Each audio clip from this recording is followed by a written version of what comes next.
He ai ki ngā rangahau e ahu mai ana I Tarawāhi, ko tahi te reo ka mate ia te kaumā whārā. Neke atu I te 3 mano ngā reo ka mate I roto I te kotahi rautau nei. Ko te hiahia o te ipu kārea, te rangapū reo Māori o te motu, kia kaua te reo Māori e eke ki te karangatanga o te huia me te moa, ka kore hāhā I te mata o te whenua. Nā whai anō I whakatūri ai e rātau te hui I tīmata ki tāmaki makaurau I te rānei, e rongo ai ngā mātanga reo o Tarawāhi I ngā kaupapa whakarauora I te reo Māori. Hei tā ahorangi Timoti Kāretu, ko tahi anake te ara hei whai e ora ai ngā reo take take. Me kōrero, kari tu atu, me kōrero, me whakaako ka kōrero. Ki te kore kōrero tia, hea te hua o tēnā reo. I kōrero tia te whakamahinga mai o ngā hangarau mati o te wā, hei ako I te reo, me ngā waiata Māori, kei tēnei a whārangi ipurangi ngā waiata reo Māori, nā ngā tohunga tito pērā ia ngoi pē whairangi. Kua whakawhai tihiake e te māngai pāho, ngā haora whakapāho reo Māori, o ngā reo irirangi Māori me ngā umanga whakaata.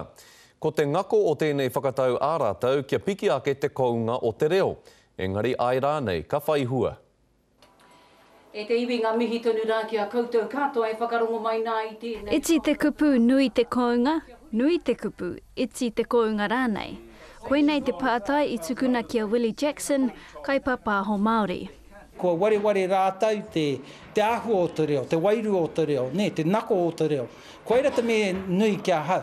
E mau taima ngā haora maha e pāna ki tō tātou reo Māori.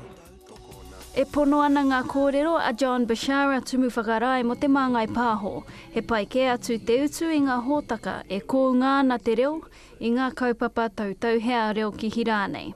Aha kua ka iti ake te rangona o te reo Māori ki ngā iarere me te pauka whakaata. It's very important now to focus on quality inside those programs.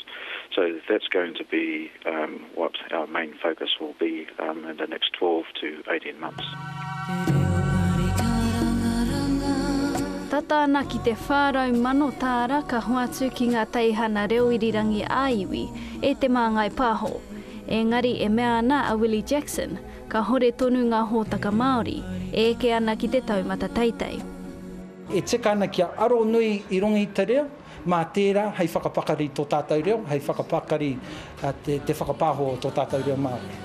Te āhua nei e whakai ana te ao pāpāho ki te kōrero, ko te reo kia kounga, te reo kia rere I ngā iarere. Raiha Johns, te karere.